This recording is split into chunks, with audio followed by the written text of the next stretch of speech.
Good evening and welcome to another seminar here in our seminar series. I would like to introduce today's speaker, which is Ari Kirshenbaum. He's a professor of psychology here at St. Michael's College, and he has published experimental, theoretical, and policy papers in psychological, toxicological, medical, and legal journals. His primary focus is on how drugs influence behavior and consciousness, also known as psychopharmacology. He has presented over 60 presentations at regional, national, and international conferences, and his students from St. Michael's College have served as co-authors on these presentations and on 15 manuscripts. In his 17 years at St. Michael's College, he has received nearly uninterrupted funding from external sources, most recently from the National Institutes of Health and from the National Science Foundation. He's also an instructor for the Drug Recognition Expert Training Program in Vermont. Because of his expertise, he has appeared on National Public Radio and Vermont Public Radio, as well as several television stations.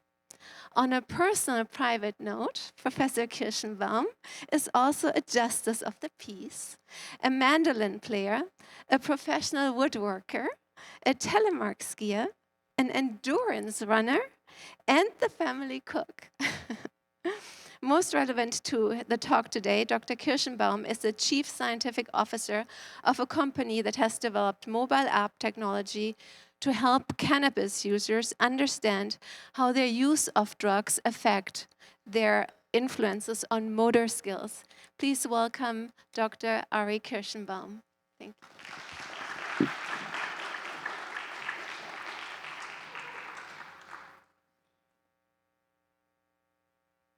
I want to make sure that, is the mic working?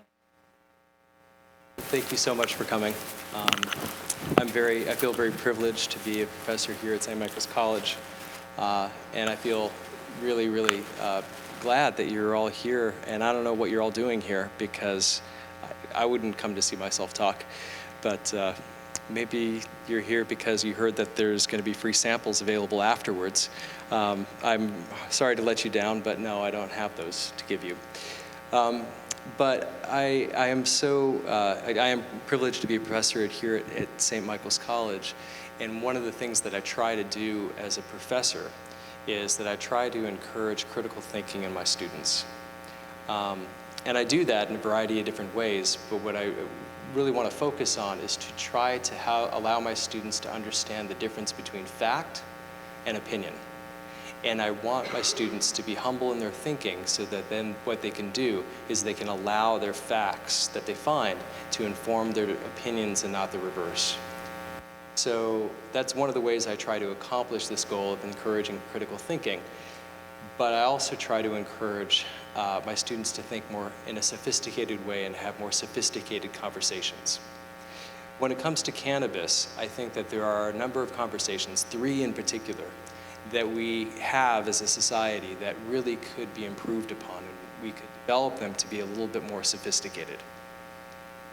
Those conversations begin with, is weed addictive, right? Second, does weed have medical potential or medical use? And third, does weed impair driving skills? The answer to those 3 questions is unequivocally yes. Yes, it does. Yes, weed is addictive. Cannabis produces a withdrawal syndrome, and the withdrawal syndrome is enough to make it clinically significant. And what that means is that the symptoms are significant enough that it prompts further use. We see about 10% of people become dependent upon weed, and that same 10% report that they wish they could quit, but they can't quit using. The other conversations I mentioned, does cannabis have any medical usage? Yes, unequivocally it does, right? But it's not a panacea. Anybody that tells you that it can cure anything is really selling you snake oil. Cannabis is palliative. So it's not a panacea, right? But it has a number of palliative uses. And those palliative uses are real. and they can mitigate the symptoms from a variety of different medical conditions, and do so importantly, and it makes those medical conditions a lot less debilitating. And finally, that last conversation is, does weed produce impairments that are related to driving? And the answer is yes, it does. And that's what I'm going to talk to you about tonight, along with a couple of other things. But yes, cannabis impairs driving ability. What we need to learn as a society is, what are the skills that are impaired by cannabis, okay? And, right, how long does it take for us to return back to normal after using cannabis? And then what are the doses and what are the products available? There are a tremendous number of products available in the market that are likely to produce the greatest impairments. So I'm very much interested in public health and public safety. That's what got me into this research. I've been working in the world of psychopharmacology for 20 years. I came to the state of Vermont to work in opioid dependence. And I think that there are most of these questions that I just talked about have public health and public safety relevance. Things like, is cannabis dependence producing? So I think what I'd like to see Vermont do when it comes to regulation of the cannabis market is to do things that are really targeting and preventing excessive use. And we absolutely need to make certain that we can do what we can to prevent excessive use, prevent dependence, but also to provide treatment for people once they are dependent, and make sure that that treatment is available to everybody who needs it. So that's very important. I get asked a lot about what is the most dangerous drug on the market, right? What is the most dangerous drug in America? You can almost imagine that from Fox News, the most dangerous drug in America. It's not weed. It's not cannabis. I think we've seen these scare tactics before, and I hope what I've already said allows you to know that I'm not likely to engage in scare tactics. I think that, that they don't work, and they often backfire. And these scare tactics from the 1920s and 30s, and 1937 was when cannabis became prohibited, that it was demonizing a drug that perhaps didn't need or didn't deserve to be demonized. So what is the most dangerous thing about cannabis? Bill Murray, I think, put it pretty well. And I think he's right. I do think that when cannabis is prohibited, perhaps the most dangerous thing is that we see a disproportionate rate of arrest for minorities for possession and trafficking, and that's dangerous. And any drug that is prohibited can't be regulated, so that's dangerous too. And we've seen a lot of people's lives destroyed by, getting caught with cannabis. And in fact, just to use a relevant example here at a college, is that you might know this, that there are federal grants that are available to students, and they're available on an as-needed basis, but you can't get those grants, and you have to relinquish those grants if you're caught with drugs, especially any kind of illegal drug, a Schedule I drug. So what that means is that the people that are in college that probably really need the college, really need those grants to go to college, are going to forfeit that by getting caught with cannabis. And one of the many reasons why I love working in higher ed is that higher ed protects us from a variety of different risk factors. So once you graduate college, for those students that are in the room, you're less likely to be dependent upon any substance after college. I'm not quite sure what it is about college that protects you from that, but it does. And now we're going to take those people who really need that benefit of college and yank it away from them because they were caught with cannabis. So what do I think the most dangerous thing about weed is?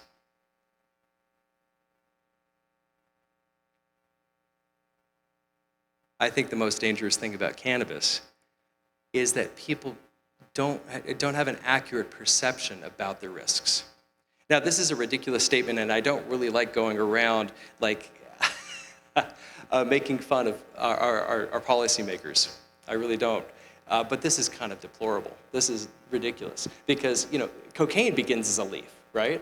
Opioids begin as a plant. So it's a little ridiculous, and naturally he backpedaled this statement after he made it. But I do think that it represents kind of the challenge, that people dismiss the ramifications of cannabis use. They think that it is just, it's kind of it doesn't have the problems associated with it, which it does, things like dependence.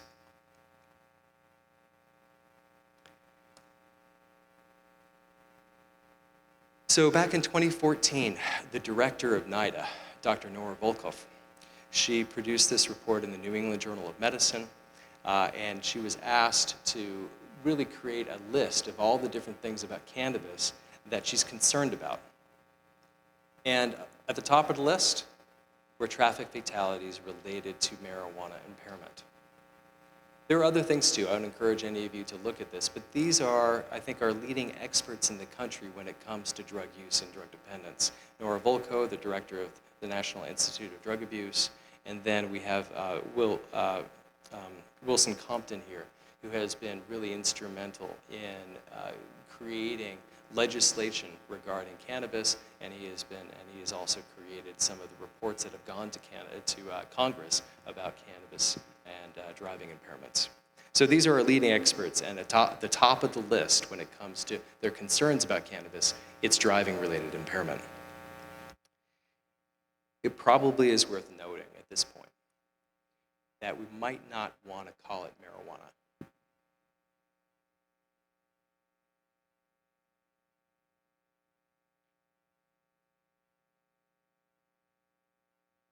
If you're not aware of the Drug Policy Alliance, they do a number of, I think, really good things, so I would encourage you to check it out. In cannabis, marijuana, I think, in some ways, policy in 1937 to criminalize it, in part was a way to identify minorities, to arrest them, and then to deport them. Even though the evidence is very thin that that these minorities, these Mexicans coming across the border, that they were actually bringing in cannabis with them.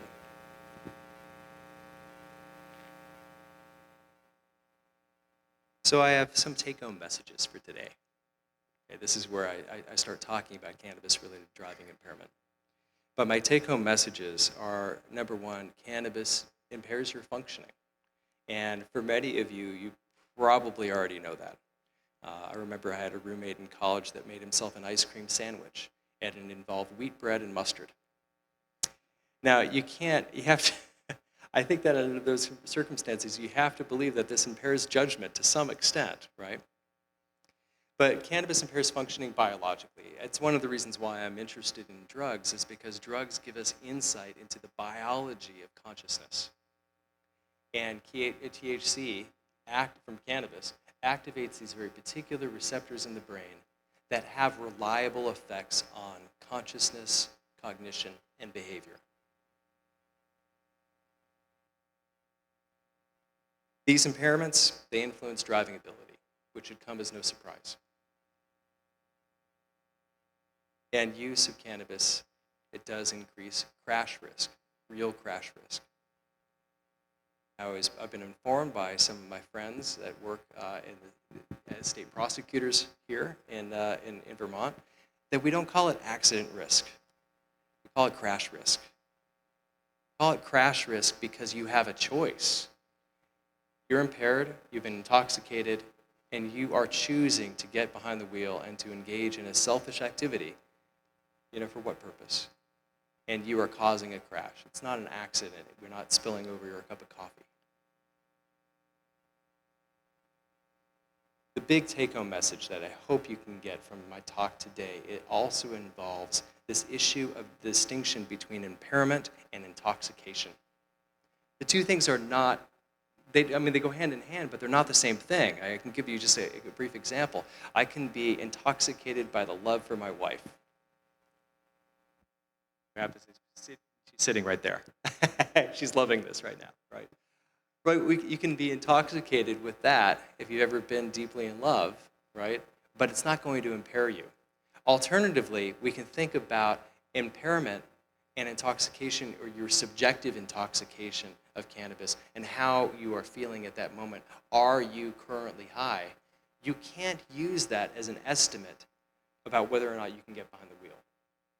So what happens, your impairment, what I want you to learn, or what I want to enforce today in your minds or reinforce is this idea that impairment persists longer than intoxication.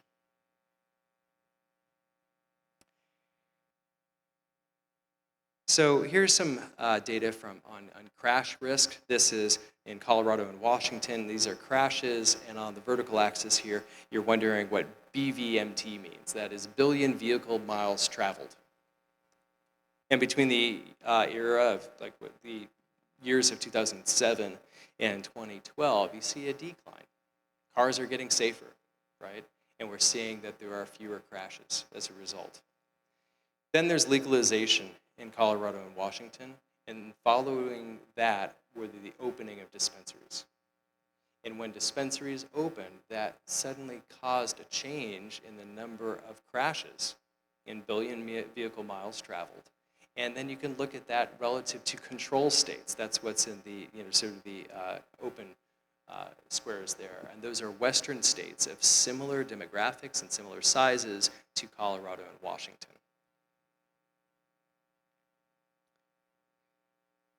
In part, I wonder if some of this has to do with increased availability of cannabis. More people are trying it when they might not have tried it in the past, or maybe it's been a while since they've tried it. And I also think that in some of these Western states, there were a number of medical dispensaries that were already open. So when these medical dispensaries, they could shift over to a retail dispensary pretty quickly, and therefore really flood the market with some cannabis. You'll notice that underneath, if you're interested in any of these slides, I'd be happy to share this presentation with anybody. I have a lot of references here. Also happy to provide those to anybody who wants them. This most recent report that came from Marilyn Hustis and her crew. Marilyn Hustis is a National Institute of Drug Abuse director. She is a toxicologist that has spent her career studying the toxicology of cannabis, how it's metabolized, distributed, circulated, and eliminated in the body. And this was a huge paper, which was an analysis of several meta-analyses. Now, a meta-analysis just reviews all the data that currently exists, the small papers that exist when it comes to crashes in cannabis use. This is a review of all those papers. And in these papers, there were several different kinds of controls that were used. There were some case control studies that were used, in which we're comparing people who are driving while impaired by cannabis, that's DUIC, relative to their non-impaired counterparts. There are culpability control studies which involve whether or not you, when you're in an accident, a crash using cannabis, right, did that, right? Can we compare that to people who were not impaired, and were they truly culpable for the crash? And then there's a cohort control, which is a geographical parallel, similar to the slide that I just showed you. The findings from this investigation, from this review, really make it very clear that there's a statistically significant, right, increased crash risk after using cannabis. And maybe that's not a surprise to anybody here. There's a caveat to this, though. The caveat is that the crash risk odds ratio across these studies goes from 2.1 to 6.6. That's a pretty good variability. And the odds ratio here means when I get behind the wheel and I've been smoking, let's say, how much more likely is it that I'm going to get into an accident? And this would say that it's like twice as likely to 6 times as likely. That 6 times as likely seems huge. Even twice as likely seems huge. And this is maybe emphasizing the importance of why we call it a crash and not an accident. But the caveat here is that if we compare this to alcohol, it's about half. The odds risk, right, of getting into an accident, getting into a crash after drinking, it starts at about 6 and then goes up to about 13. So when it comes to all the different drugs that people might be using before getting behind the wheel, I'm concerned about cannabis, right? Alcohol's worse. Prescription drugs are worse. But to use an analogy, just because, let's say, if I'm a public health scientist, just because COVID exists doesn't mean I shouldn't be concerned about other respiratory viruses, right? So maybe you accept already that cannabis does have some crash risk associated with it. Maybe it doesn't, it makes sense to you. Maybe you are also sort of wanting to be critical of the evidence, and I do too. That's where I want to be. Or maybe you're just rejecting it altogether. Why might you reject it? A lot of this has to come from my background as a psychologist when it comes to cognitive biases. This paper just came out, actually, by Lisa Marsh, who's an old friend, and Alan Budney at Dartmouth. And they found that perceived safety of cannabis intoxication predicts frequency of driving while intoxicated. That makes sense, right? If you think that it's safe, you're going to drive more after using it. And driving after using cannabis is also perceived as less risky for frequent users. So people who are evaluating frequent users, the frequent users, they probably have a tolerance for cannabis, and they should be okay. Also, which I think to be kind of laughable, is that they also think that they're going to be better drivers under the influence of cannabis. If you interview somebody, that they're better drivers than anybody else. I'm not going to trust you while you're driving under cannabis, but I'm okay. And it's funny. This is classic cognitive biases. Confirmation bias. If you are probably dependent upon weed and you're using it all the time, you're going to assume that you're less impaired. And some data I'll present to you later on tonight, maybe, if I can get you to stick around, shows us that even frequent users of cannabis, people that use cannabis once or twice a day, still demonstrate impairments on cognitive tests after using cannabis. So that tolerance doesn't really exist the way you might expect it to. Then there's the normative influence bias. All my friends drive while they're stoned, so it should be okay. And then finally, the comparative optimism bias, which is, I'm okay when I'm stoned, but you're not. Okay, that's just one of the many different kinds of cognitive biases that are at play here. So now I get to the part of the presentation where I might be speaking just to some of the neuroscientists in the room on cannabis psychopharmacology. We talk about the mechanism of action for psychopharmacology, and this is how drugs interact with receptor sites in the brain to produce their desirable, or their effects, their desired effects, right? So when somebody uses cannabis, it is going to be interacting, that cannabis is going to pass the blood-brain barrier, and it's going to activate these receptor sites very reliably. So there are at least 4 major compounds in cannabis that are likely to produce what we call psychoactive effects. The most common of these is delta-9 tetrahydrocannabinol. Fun to say. Now, cannabis is what we call an agonist, means that it activates these receptors in our brain. And there are 2 what we call natural ligands that bind to cannabis receptors. Natural ligand is the natural chemical or natural neurotransmitter or non-neuromodulator in your brain that binds to these receptors. And they are, let's see if I can get this one right, 2-arachidinylglycerol. I got that one out. And then there's also anandamide. And these are the natural chemicals that bind to the CB1 and CB2 receptors, the cannabis receptors in the brain. Now, this is another good reason why we should call it cannabis and not marijuana. Cannabis is the plant, and then the receptors in the brain that the chemicals from the plant bind to are cannabinoid receptors. The majority of cannabinoid receptors that I'm interested in are these CB1 receptors that populate the central nervous system, that populate the brain and spinal column, because those are the ones that are really going to affect behavior. There are a variety of different locations in the brain where we find heavy density populated cannabinoid receptors. These are these pockets in the brain that cannabis is going to bind to and produce its effect. And cannabis does this by acting on presynaptic terminals, again for you neuroscientists, presynaptic terminals then causes cascading releases of glutamate and GABA. Happy to talk about that some other time. Okay? Talk to me afterwards if you're curious. But these are some of the portions of the brain where we have this high density of cannabis receptors. And then even embedded within those, we have some portions of the brain that are responsible for things related to driving and some that are going to be less related to driving.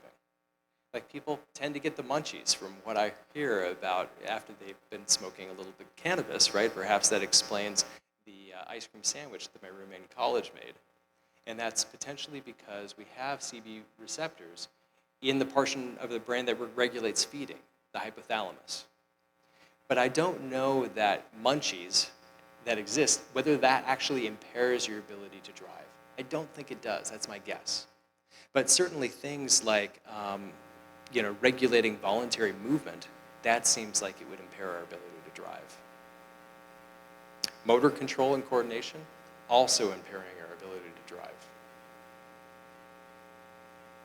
Now, as Ruth so kindly mentioned, I have been on the radio recently on Vermont Public, and when I was interviewed by Michaela Rafak, which was great to be on the radio, be there, and Michaela Rafak is great. I really enjoyed talking to her. She, on the radio show, also was interviewing a number of new dispensary owners in Vermont. And one of the things that the dispensary owners apparently, what they like to tell their clientele is like if you're new to cannabis, if you're just starting out, especially on edibles, start low and go slow. Meaning go slow, titrate your dose up slowly over time. And they were asked, why start low and go slow? Because it's bad. Because you can have a bad reaction or a bad response to cannabis. Well, what do we mean by bad? Now, edibles, right, I think that they're poorly regulated. And I think that in general, they're not so well controlled that the concentrations are reliable from product to product to product. That's especially true in states where it's not legalized. But there is an issue, right, where if you take one gummy, right, and it has more concentration of THC in it than another gummy, you might have an effect. So what is a bad effect? What does that mean? Well, a lot of people report some anxiety, some paranoia from using weed, right? And they could have a panic attack. But it's more than that. This research comes out of Yale, showing this is this is a study by D'Souza, who is a big lab in cannabis, and this is back in 2004, where they infused cannabis into people. And cannabis infusion, intravenous, affects your brain in a way similar to smoking it. So don't think I wouldn't want you to think that just because somebody's getting injected with the drug that they're going to have a stronger effect. That's not true. In this particular case, what they did, the researchers used a scale to identify schizophrenia. So this is called the positive symptom scale for schizophrenia. And they used the scale to identify positive symptoms of schizophrenia in individuals who were given the cannabis. And what you see is a spike in these positive symptoms. So when people talk about, if we go back to, it could be bad if you titrate your dose up too quickly, you're going to have a psychotic event. Now, that psychotic event is going to be transient. You're not going to be psychotic forever. But at that moment, it's probably not going to be an enjoyable experience for you. Now, what we call psychotomimetic, that's a great word to say, psychotomimetic. It's like chimichanga, it's just fun to say. But psychotomimetic effects, right, that means that the drug is producing this, almost like a schizophrenia effect on the brain. I think it's important. I don't know how relevant to crash risk it is. I would imagine that if you're having hallucinations and delusions, that's going to interfere with your ability to drive. But it's not direct. So what are the neurocognitive and psychomotor functions that are impaired by cannabis? They're numerous. And we can look at 40 years of laboratory research in which, at an institution, perhaps like ours, where people are given different doses of cannabis in different ways, or different doses of THC agonists, maybe not cannabis, or other drugs like Marinol, which is a prescription drug that also activate THC receptors. So we can understand in the lab behavioral psychology, pharmacology, we can look at basic research, just what is cannabis doing on what particular functions. And a lot of these are computerized tests. So individuals are often given cannabis, maybe it's a within-group study where there's a placebo control, Somebody might get a placebo one day and cannabis the next day, and maybe a different dose of cannabis on a third day.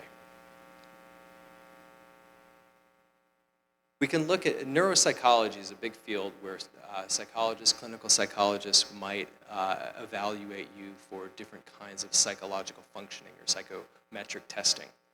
Now, a neuropsychologist might be able to identify what portions of your brain have been involved, let's say in an accident, by giving you a whole bunch of different tests. Tests that are demanding of your attention skills or your executive functioning skills, your perceptual motor skills, your verbal learning skills, or your visual spatial skills. And even embedded within each one of those aptitudes, we see that there are distinct tests that we know are demanding of those particular kinds of neuropsychological functions. What we see is that cannabis affects a lot, and all of these that I've listed here under task examples are tasks that have been utilized that demonstrate positive effects of cannabis. Positive meaning that cannabis is having some sort of impairing effect that is detectable. Some of these tests don't have 100% support, meaning that maybe one particular publication demonstrated an impairment effect of cannabis, another one didn't. So science, we need to demonstrate some sort of reliability across studies. And that's what I think to be the strongest evidence when we have 2, 3, 4 different studies coming from 4 different labs, all demonstrating the same kind of effect of cannabis, where the same doses produce the same kinds of effects, and that's what I have here in red. Okay?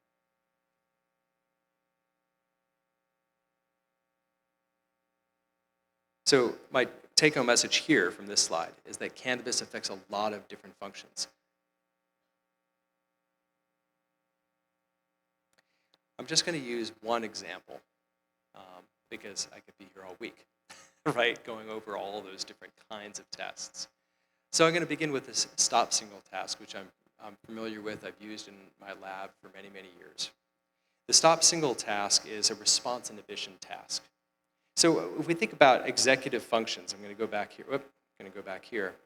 Executive functions are the portions of our brain typically dominated by our frontal lobe that allow us to perform tasks that are complicated, where we can think about the future. Often think about our executive functioning. It's all about planning ability and sort of execution of that planning ability. Another part of our frontal lobe is that our frontal lobe allows us or inhibits us from engaging in particular activities. So response inhibition is like this withholding response. Like, oh, I really, really want to eat that ice cream right now, but I'm not going to do it. That kind of withholding response, that kind of self-control is what response inhibition is all about. And the task that tends to get used to evaluate response inhibition is the stop signal task, where individuals are given 2 buttons. Okay, the buttons appear, and let's say this is a tablet. Individual has to hit button 1 followed by button 2 in rapid succession. That rapid action is called go performance. Go as fast as you can between these 2 different buttons. Okay, that might be a reaction time task. Now the response inhibition portion of this, or the stop signal task, is that as you're making that left, right response as quickly as you can, I'm going to play a stop signal that's meant to interrupt that ongoing performance.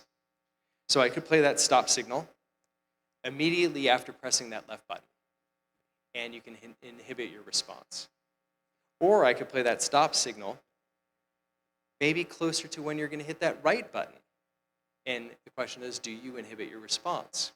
Now you can imagine how this works, that if I present that stop signal soon after pressing that left button, you're not going to hit the right button. You're going to effectively stop. However, if I play that stop signal closer to when you hit that right button, you might have some problem stopping. It's almost like you're about to dive into that slice of pizza, right? And if I say, stop what you're doing right as you're grabbing that pizza, you might be able to say, okay, I don't have to eat that pizza. But if that pizza is just about to your mouth and I say, stop what you're doing, you might tell me to screw myself. And you might, eat the pizza at that point, right? With this particular task, one of the dependent variables that we can get from this task is what we call the stop signal delay, which is what happens if we keep on adjusting that delay back and forth to when we're presenting the stop signal. What is the 50% failure rate? At some point in time, you're going to fail, you're going to fail to stop 50% of the time. Now, if you're not impaired, if you have good response inhibition or good executive control, that stop signal should be well delayed, meaning that you should be able to control yourself even when the pizza is right about in front of your mouth, right? Or right before you hit that right button. However, if your response inhibition is impaired to some extent, you might find that you are still having an impairment in your stop signal performance even after that stop signal is presented immediately after hitting that left button. So let's look at some data. Okay, the data is probably easier to interpret than the task is. But if we look at response, reaction time just on Go trials, what we see is that here I have 3 different groups on the bottom axis: a placebo group, a group that received 7.5 milligrams THC, and a group that received 15 milligrams of THC. Now these are pretty big doses, and we see no difference in reaction time on Go trials. However, when we look at stop trials, what we see is a magnificent difference at that high dose. Now remember, dose matters. It has to matter. That's sort of what all psychopharmacology is predicated on, right? You may not be impaired while driving after, let's say, half a drink of beer, right? But you will be perhaps after a whole beer. What we see here on the left side is stop signal reaction time. And that at a high dose here, we see that the stop reaction time is significantly altered. 33% impairment of stop signal performance in one way that we might be able to interpret it. Might be that if you're driving down the road and if you have to hit your brake because something comes in front of the car, maybe a third of the time, you won't be able to do that. Okay. Now that's not perfect. Does not perfectly align with these data, but what this does show us is that we can probably expect that when somebody's driving, their ability to stop is going to be impaired. What this slide shows us is also stop signal data. And this is at the moderate dose of THC, a smaller dose of THC. And this watches individuals over time. And I think that this is pretty important. It's not that we have 2 different populations of people who perform poorly on stop signal and people who don't. What we have is response inhibition tends to get better the longer you wait after self-administration of THC. And that's what we see here, that after about 3.5 hours, your ability to interrupt that ongoing performance returns back to normal. But that's 3.5 hours.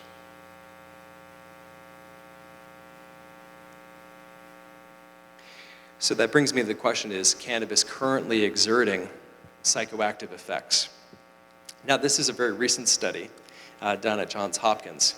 And I thought that this measure was great, where they asked people after they received doses in a lab about difficulty managing tasks. Like, are you having a hard time managing, right? And I think that that's perfect. I once saw a person, perhaps in college, make like a brownie mix. A brownie mix out of a bag that only asks you to add oil and water. And it took this person 3 hours to just mix up that brownie mix. So this person was clearly having a difficult time managing, right? So it just, in general, your subjective experience, difficult time managing tasks, we see a huge difference there. And there's no reason why people should lie about this. But that's at this particular dose, 5 milligrams and 20 milligrams, they have a difficult time managing. And then that goes away over time. But let's look at that 3-hour mark.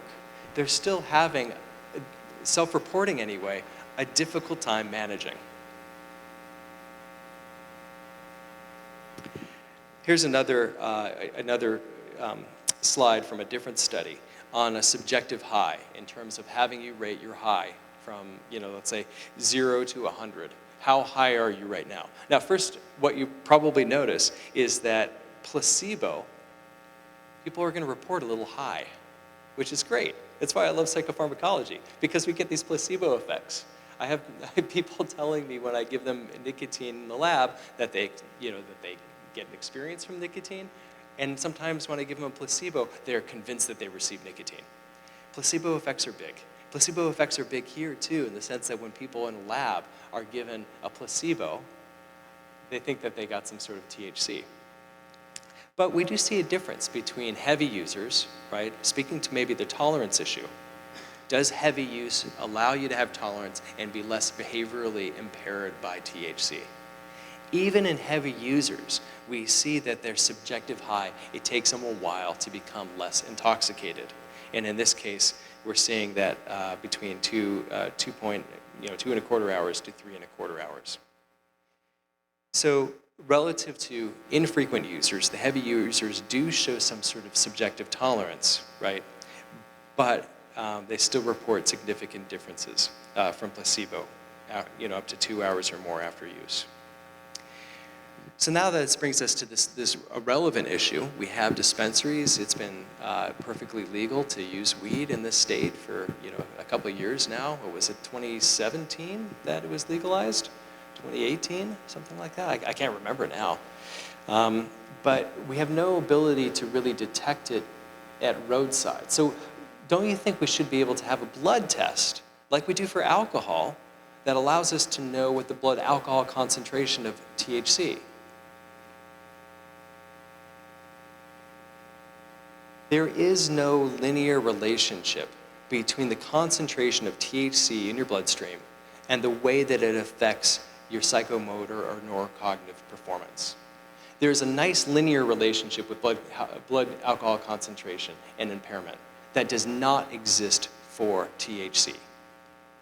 So this is a paper a couple of years ago when I learned that the state is not using any kind of breathalyzer or saliva test or blood test for THC as a per se limit for intoxication or impairment. I sort of wanted to know, why is Vermont prohibiting this? There are other states like out west that are using these blood tests and what we call per se thresholds. And what I found was that there's a good reason why the state of Vermont is not letting us do that. Again, because there is no linear relationship between concentration in your bloodstream and impairment.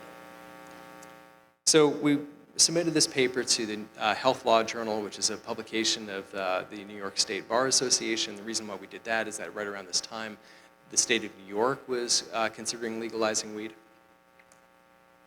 And I just need to give a shout out to some of my collaborators who are on that paper with me.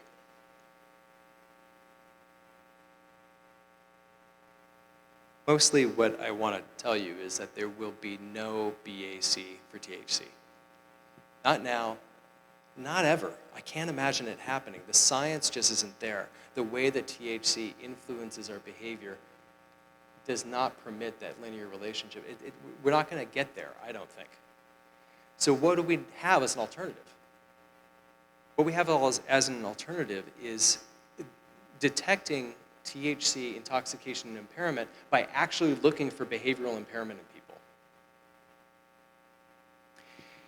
So there's now a very famous study called the 302 study. And the 302 study involved 300 people who had been arrested for driving while impaired, and they were toxicologically confirmed that they had THC in their system, meaning that the blood test confirmed that THC was there. But we don't know whether THC was currently acting on their brain and behavior. So this study involved a type of specially trained law enforcement called drug recognition experts. These are individuals that are police officers, and they go through a special 2-week training in order to learn how to detect different kinds of drugs, not just THC, but a variety of different drugs, and they do so with behavioral methods. And there's a control group of 302 people that were not impaired. And I can talk about, answer questions about the control group later, who they were. All these individuals that were involved in the study were under the age of 60. Among the behavioral tests that were used during this particular study, they also evaluated systolic and diastolic blood pressure, which tends to be affected by THC, again, that shows us that THC might be active in the brain and in the body, but it does not necessarily show that we're impaired if we had elevated systolic or diastolic pulse and blood pressure. Also, they evaluated eyelid tremors in something called the modified Romberg balance test, which I think that you probably all recognize it from standard field sobriety testing. Stand on one leg, I have horrible balance to begin with, and this is just one way that a law enforcement might use at roadside to detect some of your impairments. And then finally, other physiological symptoms that are detectable by weed, or detectable from weed, are pupil dilation. If somebody has used cannabis recently, regardless of whether they've inhaled it or whether they've swallowed it or if they've eaten it, and typically edibles are absorbed into our bloodstream by the mucous membrane of our mouth and also through first pass metabolism. What we see there is that in any of these cases, we might see evidence of THC affecting your brain by how it affects your pupillary response. If you shine a flashlight into somebody's eye, their pupil is going to constrict. You've seen it 1,000 times, and maybe you've tested your friends for this if they've had a concussion. However, when somebody uses THC, that pupil might not remain constricted, even though the flashlight is still in their eye, that the pupil will bounce, and that's called pupillary rebound. And that is just one of the things that is also detectable by the specially trained law enforcement.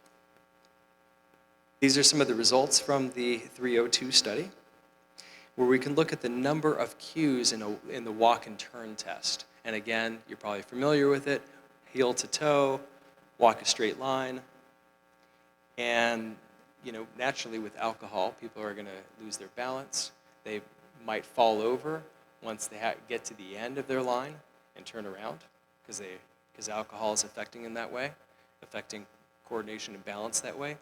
People that are under the influence of THC don't demonstrate those same effects. There are other things that we can look for. I remember talking to one law enforcement officer who said that he asked this guy at roadside to do the walk and turn test. Take 10 steps and then turn around. The individual walked into a cornfield about 100 and 150 steps later and said, "Have I gone far enough yet?" Okay.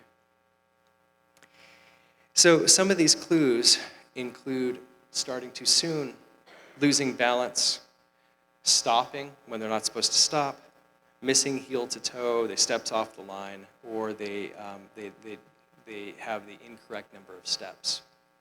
Now in this 302 study, 302 individuals, we see that there is the percentage of cases of people who are THC confirmed, they're demonstrating impairments here, when the control population just really is not demonstrating those impairments.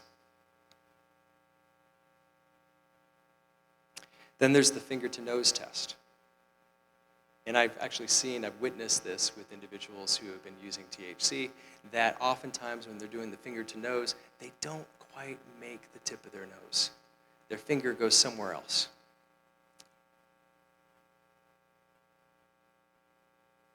And also during these tests, we might be looking for the appearance of tremors.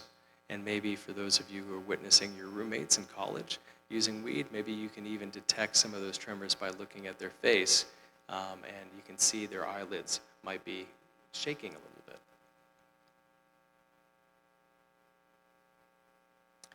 So these specially trained law enforcement officers, the drug recognition experts, they use a variety of tests to identify a particular drug. And most importantly, right, that they're looking to then determine whether or not somebody is showing signs of impairment relative to a control population. They're looking to then confirm that, perhaps with other tests. And I think that what all of the results of all these, the sum of different tests that are administered, allow them to determine whether or not somebody's impaired. And the DRE tests are empirically supported. And I think that this is probably our best defense against people who are driving while impaired. Another important thing that DREs can do is that they can differentiate the influence of THC from other sources of psychological impairment, naturally other drugs, but also things like dementia. They need to separate that out from the effects of THC.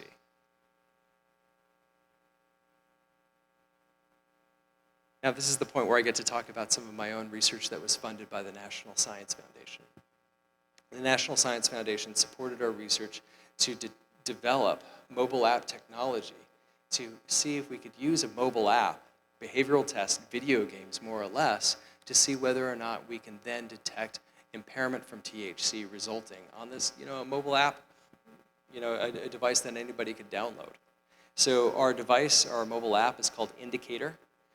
And I want to be very clear that Indicator as an app has not been developed to give people the thumbs up or thumbs down about whether or not they're safe to drive. That's not the purpose of it. The purpose of it is to educate consumers about the different kinds of neuropsychological functions that are impaired by cannabis. Because I think that there really is an absence of knowledge about that out there. So it is an education tool, and that's all it is at this point. But in the Indicator app, we begin the Indicator app, it's a research tool at this point, by asking just 3 different questions. The first question is, how long has it been since you smoked weed or used weed? Have you used it? We ask naturally whether or not they've used edibles or they've inhaled it, right? How long has it been, and how high are you right now? And the high scale is a dial on the app that goes from 0, not high at all, to higher than I've ever been, okay? And people can use that. So with these 3 different questions, we can really create kind of a pharmacokinetic profile of how people use, like out there in the world, how they might be feeling at any given moment in the hours after use. So we have the subjective intoxication on the vertical scale, and we have one group of individuals that interact with the app 30 minutes after, within the first 30 minutes after smoking, and we see that they're the most high. And then at every use category, 30 minutes to 2 hours, we see that their level of subjective intoxication abates. And then it further abates from 2 to 5 hours out. And then after 5 hours out, they're still showing some, or telling us that they're experiencing some subjective intoxication, but not much. And that this pattern of intoxication is similar from inhaled products to edible products. I'm not quite sure I know what to make out of that right now, because it should be different. But these are our data anyway. The mobile app also involves 4 different video games. The first video game that people encounter while using the app is something that tests psychomotor compensation. And psychomotor compensation might be your sort of ability to recover if you're falling. That might be one way that we can think about psychomotor compensation. The way that we present it in the video game is that you use this little mini joystick at the bottom of the screen to adjust for cars as driving down a road. And the car hits black ice here and there, and the car skids out of control. So psychomotor compensation on this game is to try to correct for that car that's moving out of control. If we look at sort of the time to failure, this is how people are able to maintain that car on this virtual road, on this little mobile app, right, on the cell phone. What we see is that there is this pattern where people seem to be most impaired early after using, regardless of this is where I put in inhaled and edible people all in the same category. But we have 4 different categories of time since use plus a control group.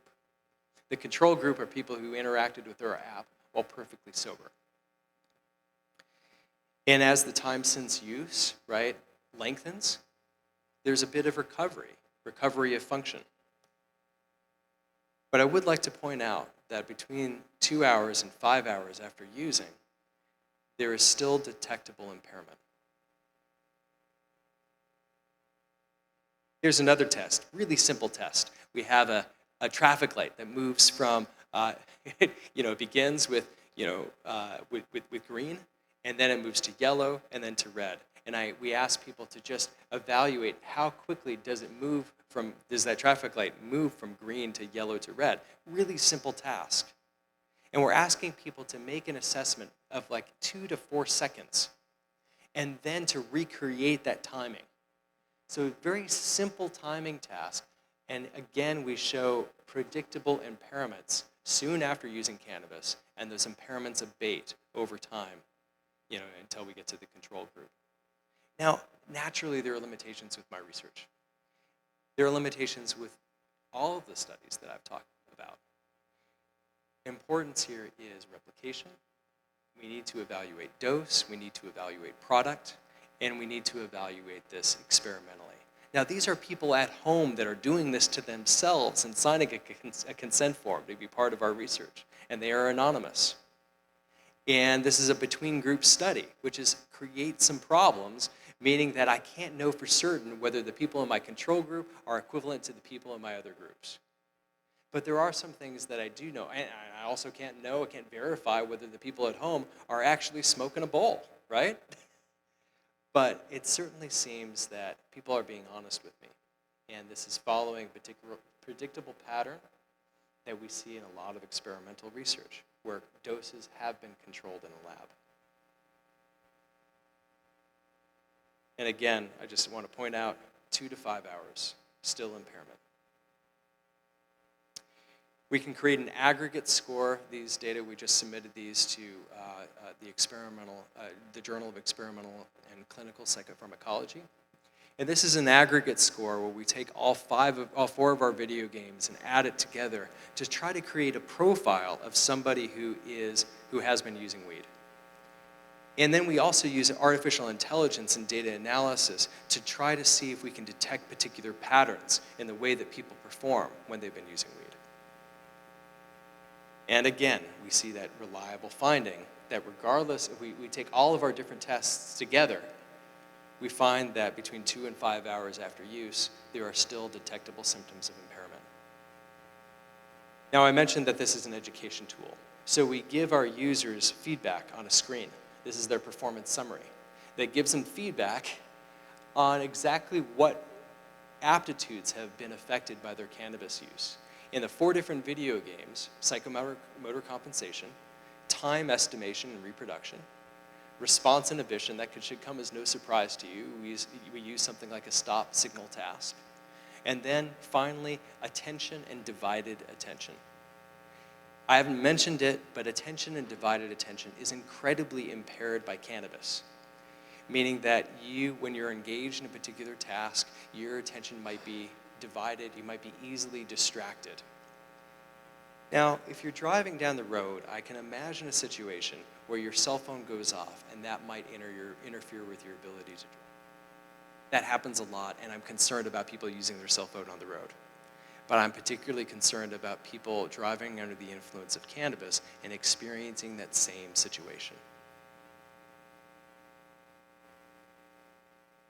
Finally, this is going to be pretty quick, and we can get to questions and answers because you probably have some questions. The question is, with these psychological tests that have been done in the laboratory, are they truly germane to motor vehicle operation? Do they actually translate from the lab to behind the wheel? This is a report to Congress. I mentioned one of the authors before, Wilson Compton. And this is a report to Congress on driving impairments related to cannabis. And they noted in this report, a number of driving studies that involved either a driving simulator or actual on-the-road driving. And reliably, there are things that are impaired. Slow reaction time, road tracking errors in lane position, keeping your car in the middle of the lane, and then tracking the road when it changes, when there's a curve in the road. Decreased divided attention that I just mentioned, and impaired executive function and risk-taking. Some people say, oh, you know what, when I use weed, I drive much slower. Although that might be true for them, That is not true for the variety, for what's happening on the real roads. In fact, the 302 study that I mentioned with the 302 people that were toxicologically confirmed with THC, the number one reason that they were pulled over was for speeding. This is an article that just came out this last summer, in the Journal of the American Medical Association, Psychiatry, where they used a driving simulator and they used a composite score, which was a quantitative score that quantified all the different things that can happen when you're behind the wheel, all the different kinds of impairments. And they also did a wonderful thing, is that they asked their individuals who were getting stoned, and in this particular study, they gave their participants a joint and said, smoke as much of this as you typically would. That was the way that they controlled dosage, so people could actually consume the amount of cannabis that they might typically. And they still found these impairments in individuals. Now, if I was part of the study, I probably would not, take a big old hit off of my joint. If I was in a lab at a medical school, that might make me feel a little weird, right? But still, they're showing some kind of impairments here on this composite drive score. And then the researchers did this wonderful thing. They just asked, hey, how do you feel? Do you feel impaired to drive? And this is what I want to point out. At an hour and 30 minutes after smoking, we see that there's this huge difference between their ability to drive in a driving simulator and their perceived impairment. That initially, soon after smoking, let's say within the first 30 minutes after smoking, they understand that they shouldn't be driving, okay? But something happens in that danger period. I've got a student right now working on a literature search to evaluate what I call this danger zone. What is that period of time between you've used and now maybe you're not feeling as intoxicated anymore? And remember how I mentioned that there's a distinction between intoxication and impairment. That impairment persists longer than intoxication does. So timing is important. So you might use cannabis at a concert, let's say. How long do you have to wait? Now, ideally, you shouldn't get behind the wheel if you've been smoking, just like it is selfish to get behind the wheel after you've been drinking. And we really need to have people who are not using either drug get us home, so that we're not endangering ourselves or other people. And I want it to become as taboo to smoke and drive as it is to drink and drive. And I'm concerned about drinking and driving. But I want you to share my concern about smoking and driving or using cannabis and driving. And mostly, I don't want people to gauge their own level of impairment based upon how they might be feeling at any given moment. So if I was talking to Alex, our PR specialist here at St. Mike's, about, okay, can I create a better tagline for this? Like if you are really going to smoke and you got to get behind the wheel, how long could you wait? I would say wait 5 hours. You can do that for yourselves and for the other people, right? Or maybe just don't smoke and drive, or don't use and drive. Now this is also important, that there are people that are using cannabis medicinally. So what do they do? Well, there are many different ingredients in cannabis, right? There's THC and there's also CBD, or cannabidiol. And CBD does not seem to, and this just also came out in the Journal of American Medical Association, CBD does not seem to impair driving skill. But also importantly, the presence of CBD in a cannabis product does not mitigate the effects of THC.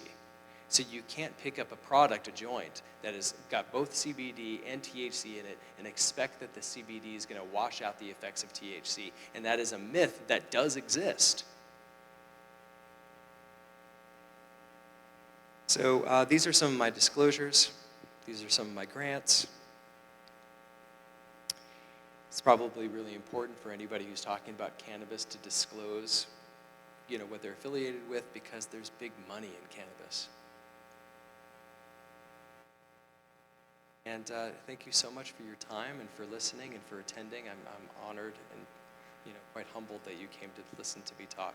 Also, this is an uplift event, and if you are interested, you can use that QR code to earn some, I guess, uplift goodies, not free samples. And do you have any questions?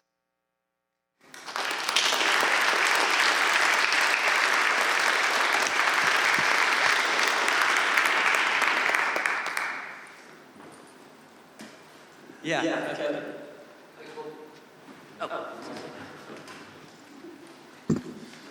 Okay, well, I have a couple alcoholics in my family, so I have a rule for myself. I can only drink like once or twice a week. And when I do drink, I make sure to put my keys in this lockbox that I can't open until the next day. That's great. I love that approach. Well, the question is, if I did like, let's say THC particular edible is like 5 milligrams, if I did that once or twice a week, and I still did the lockbox method and everything, and I just did it in my room, I just like maybe watched a movie or read a book, would that be okay? If you're using THC the night before and you wake up the next day, you should be okay. But actually, I don't know for certain. The truth is that there are some recent evidence showing that people are equally impaired in driving simulators when they're hungover from alcohol as when they're intoxicated from alcohol. So I can't tell you, oh, you're safe to drive. I really can't do that.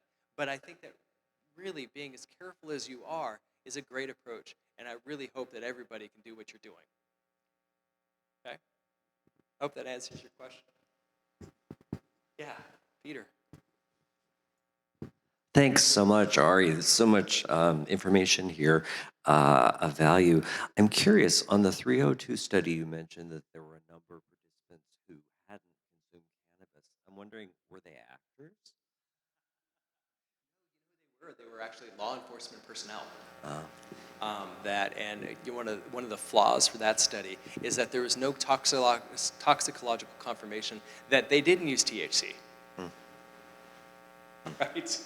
But thanks, actors. I like that. Actors do get used in some psychological investigation. We'll talk about that later.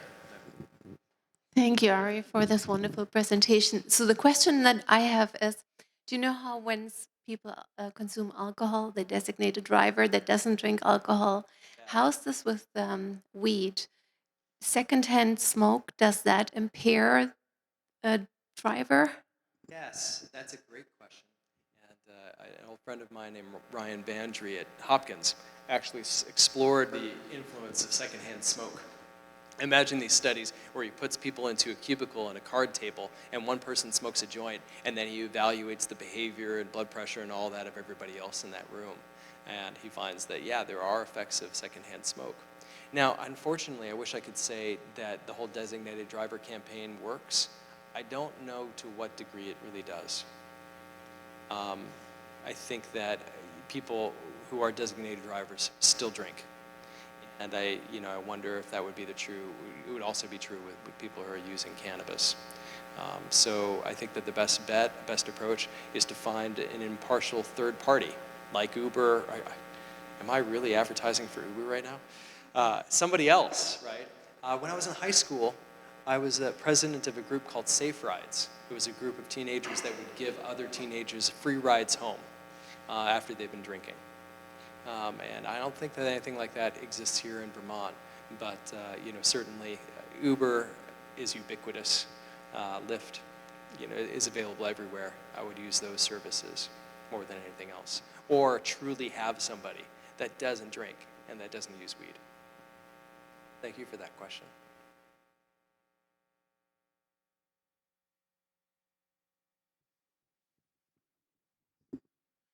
So one of the things I noticed, disclosure, I work in the cannabis industry, is that when we talk about when we talk about impairment in terms of studies, it seems to be focused around THC, delta 9 THC impairment.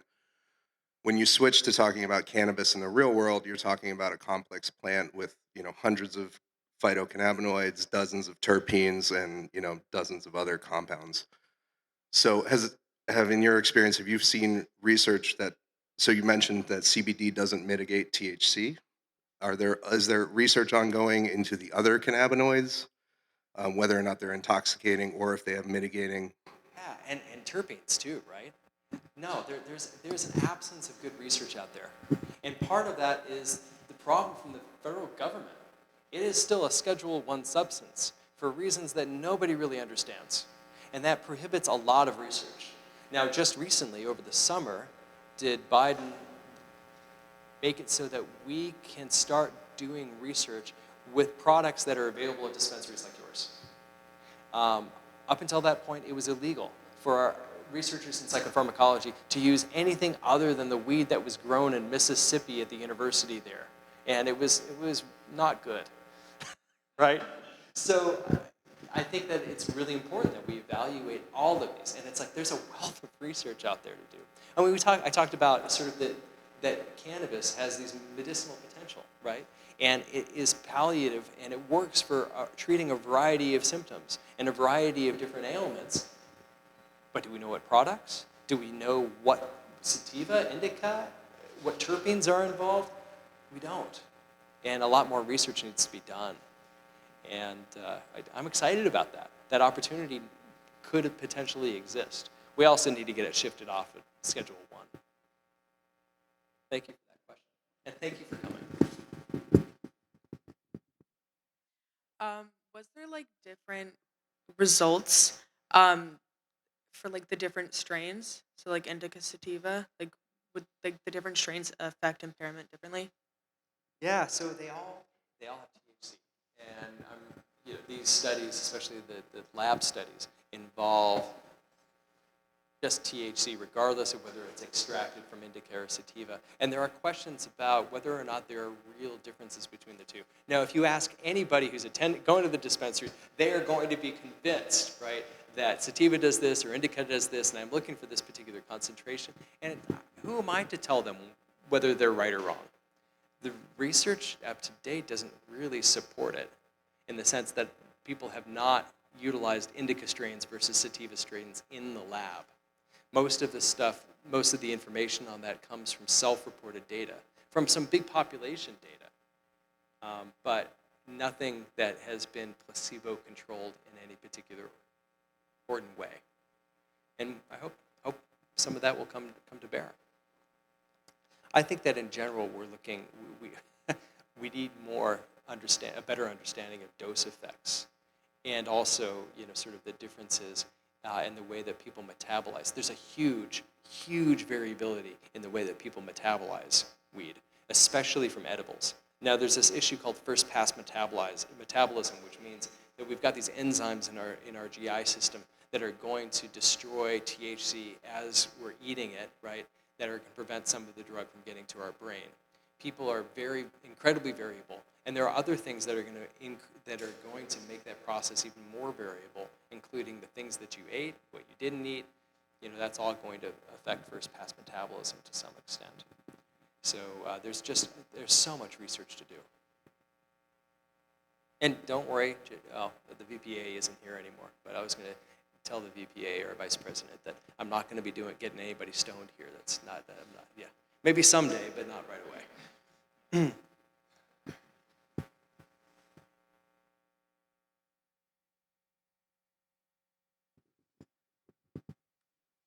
Thank you for the very informative presentation. And I was just wondering, and this might not necessarily pertain to what you looked at, but are there effects of cannabis use and classroom retentions, and what people retain in classroom when, like, based on if people actually understand the material that's being taught to them, specifically in this context where we are in a college? Yeah, thank you so much. When you were first talking about classroom retention, I thought, I haven't really thought about using it to get students to come back to class. But no, so your question really has to do with cognitive processing, memory, and certainly memory is reliably impaired. Verbal memory is reliably impaired by cannabis. A reason why I didn't talk about it is because I don't know to what extent it is germane to motor vehicle operation. But yeah, there are a number of studies showing that verbal memory, recall, retention are impaired by cannabis. That's going to impair your ability. And if you're smoking weed in my class, I'm going to know about it, right? So probably if you're smoking it at that moment, but also I probably, like my kids are totally screwed. I'm going to know when they've been using. right? So, but I also think that there is some concerning data show that there are persisting effects of heavy cannabis use on brain and cognition. And those persisting effects tend to be particularly dramatic and problematic if kids start using it before a particular age. There seems to be this critical period in brain development, and it's outside of my area of expertise, but certainly something I'm concerned about moving forward. It's like, now that if it's legalized, it's more available. One of my greatest concerns is kids getting a hold of it when they shouldn't, and how that might interrupt cognitive and learning processes even after they've used. Okay, thank you for that question. Hi. I had a question about cannabis sickness. Oh, hi. Hi. Yes. I had a question about cannabis sickness since Ah. that's been pretty prevalent within the news and in media recently. I didn't know if you knew if you had any information about that. Yeah, hyperemesis syndrome. Yeah. So if you've not heard of hyperemesis syndrome, that would be a syndrome, like basically an intense gastrointestinal syndrome that seems to plague about 30% of chronic cannabis users. Meaning that if you're using cannabis frequently, heavily, at some point in time, you're at least 30% likely, right, to have this intense gastrointestinal syndrome that includes vomiting, diarrhea, cramping, and it's intense cramping. And what's really interesting about hyperemesis is that it seems to be relieved by a hot shower. So people come in with this presentation to the ED with this intense gastric syndrome, and then say, and the only thing that gets rid of it, no Pepto-Bismol, right, none of the typical products, but taking a hot shower.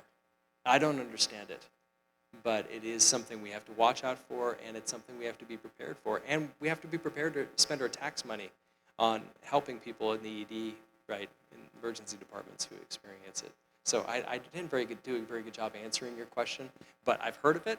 It exists. It's a problem. And if you're using cannabis a lot and it happens to you, don't use cannabis anymore. Right? Now, what's interesting is that for drugs in general, there's something called the opponent process. Maybe you've heard of it. So the opponent process is a mechanism that's theoretical that drugs provoke a particular effect. And that what we can see in the aftermath of that drug dose is the opposite effect.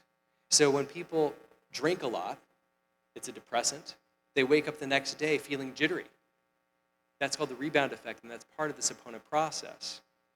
When it comes to cannabis helps people with their GI syndrome.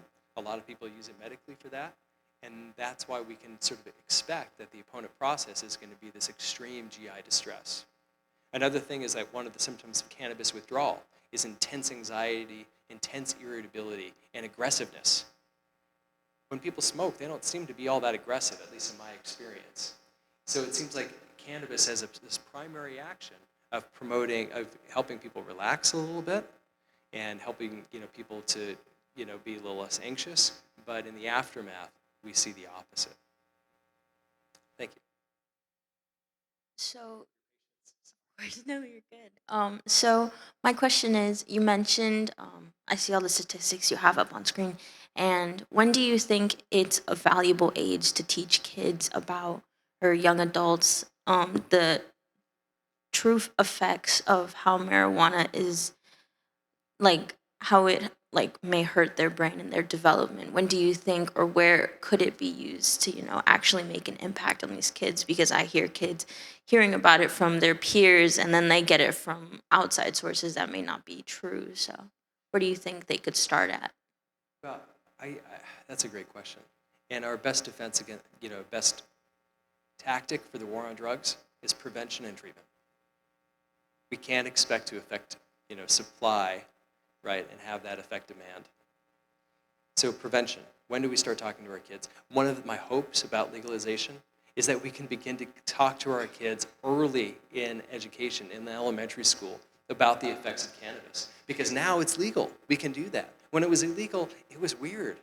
It was taboo, it was complicated and awkward. But maybe now it's going to be less so. So that might be one of the benefits of legalization. Because I think in health classes in elementary school, kids do learn about the effects of alcohol on the body. Now we get to talk to them about the weed. Thank you. I don't know if that answers your question.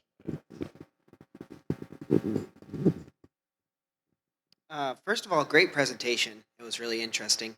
My question is actually about blood pressure, so it might not be your expertise, but you said that it had changes to blood pressure, and I'm wondering in which direction. And then a follow-up question to that would be maybe, does that cause heart disease if you are a recurring smoker? Yeah, so heart disease is, I don't believe that that is a long-term consequence of cannabis use. But I do think that, if you're on blood pressure medication, because it's been identified, you shouldn't be using cannabis. And people will often, if they had too much, feel like their heart's pounding out of their chest and their blood pressure does increase. Absolutely, right? That is a reliable effect. And, there are lots of medications that I'm hoping at dispensaries, right, people might get the information about what medications are contraindicated with cannabis. I think that that's going to be important information just in terms of public health and public safety. And maybe for a cannabis dispensary, maybe that would encourage your clientele to come back. It's like, I really care about you, right? And I care about you so much, I don't want you to hurt yourself. So these are the things you shouldn't be doing when you're using cannabis or other kinds of medications. So I hope that answers your question a little bit. All right. These are great questions. I'm having so much fun.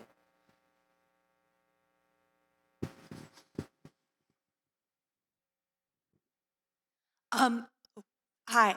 How do you hope your app will battle and target some of the cognitive biases around cannabis consumption and driving or driving while high, as well as any misinformation about driving while high? Because as a college student, I hear so much of like smoking helps me drive better, and really all the data shows the opposite. So how do you hope your app will combat that? Yeah, that's a great question. This misperception is a big deal. In fact, I had a student a couple years ago that interviewed our state legislators, and surveyed them about whether or not they believe that cannabis impairs their ability to drive. And about half of them did. These are our lawmakers, okay? So it's not surprising that college students, right, might, dismiss or minimize the effects of cannabis on driving. And I think just education, and any way we can get the education out there, get me into a room with a bunch of these students, and maybe I might be able to convince them that they ought not be able to, they shouldn't get behind the wheel when they've been using. But, I also think that the state, now that we have dispensaries, needs to really do a good job with the packaging of products. I think that this is one of the ways that we can help control driving. It's like maybe on the packages, there's something that the state can say.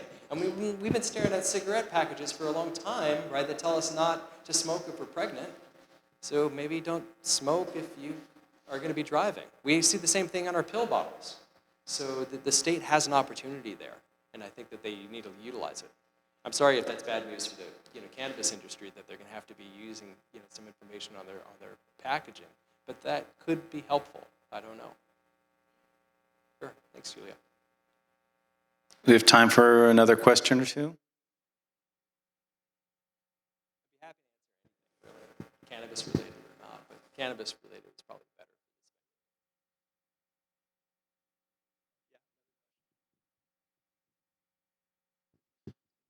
Thank you.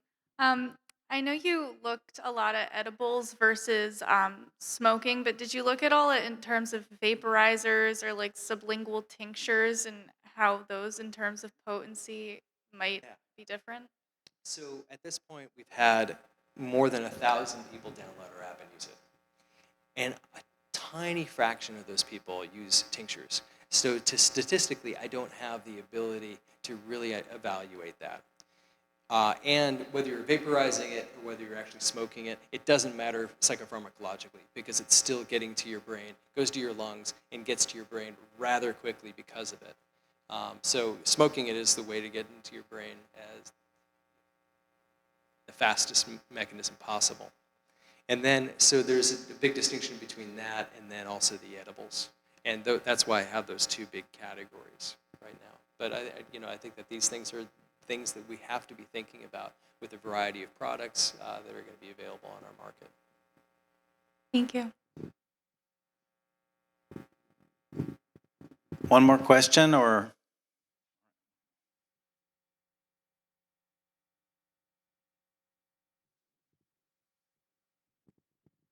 When you look at effects of like smoking nicotine when you're driving, do you see that there is the opposite effect of like how your precision might be more on if you're smoking nicotine in comparison to like it being? Nicotine. Yeah.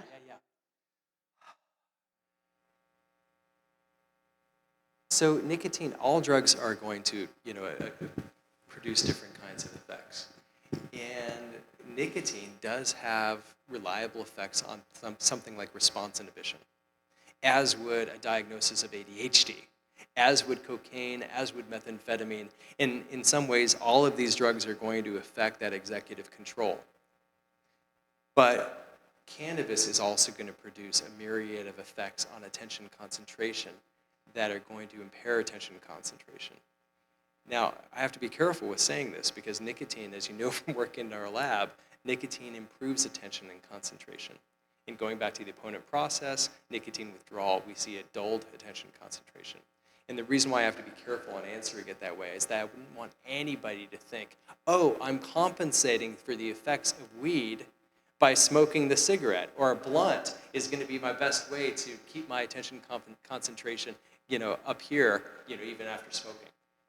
No, you can't compensate for that with nicotine, but nicotine, and believe it or not, there are some investigations evaluating the influence of nicotine on driving at a big public policy level.